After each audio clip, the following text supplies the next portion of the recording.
1954's Snow Creature is thought to be one of the first films depicting a Yeti.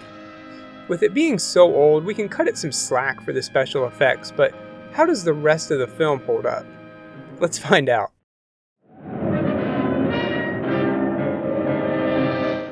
The film opens with an introduction of the Himalayan Mountains. Dr. Frank Parrish is a botanist sent to study plant life on the snowy mountains. Accompanying him is photographer Peter Wells and their local guide, Subra. The group sets off deeper and deeper into the mountains. I knew they'd be hiking most of the time, but that doesn't mean they need to show us. 60% of this movie is just people walking. No joke. That night, back in the local village, Subra's wife is kidnapped by the Snow Creature. The villagers catch up with the team and inform Subra about what happened. He begs Frank and Peter to call off the research and hunt for his wife, but they refuse.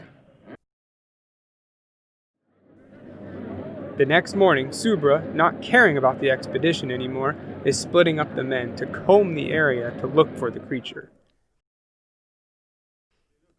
The men are upset about this and actually threaten to shoot anyone who doesn't listen to them. Pretty harsh if you ask me, but Subra is smart and he removed all the bullets from the guns. Frank and Peter are forced to follow along, and eventually they find footprints in the snow. Now they too are interested in the creature and not the local plants.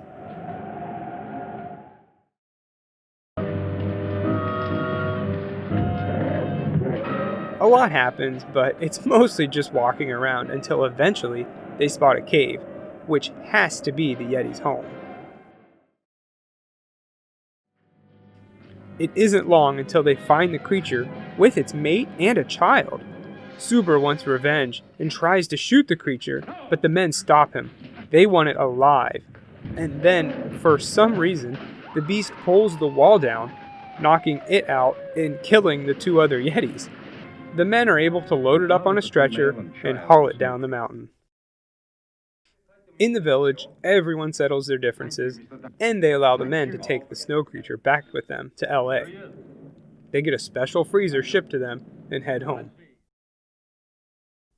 They get held up at customs of all places, because they can't determine if the creature is a man or an animal. I guess even back then, customs was a pain.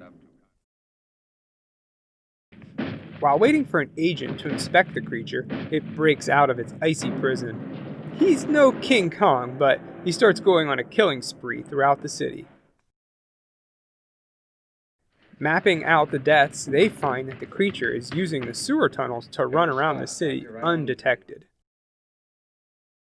They all head down into the sewer and set up a net, and the creature runs right into their trap. They fight for a while, but eventually they have to shoot it, and everyone except the snow creature live happily ever after. And that's Snow Creature.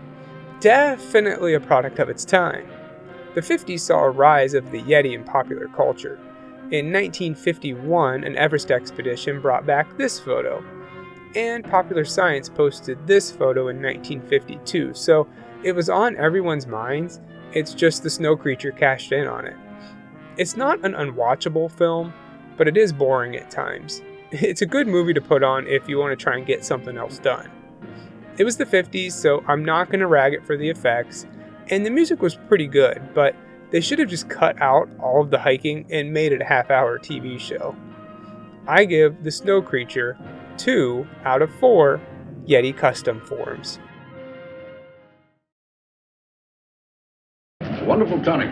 Warms up the gizzards. Keep that up and you'll pickle your gizzard.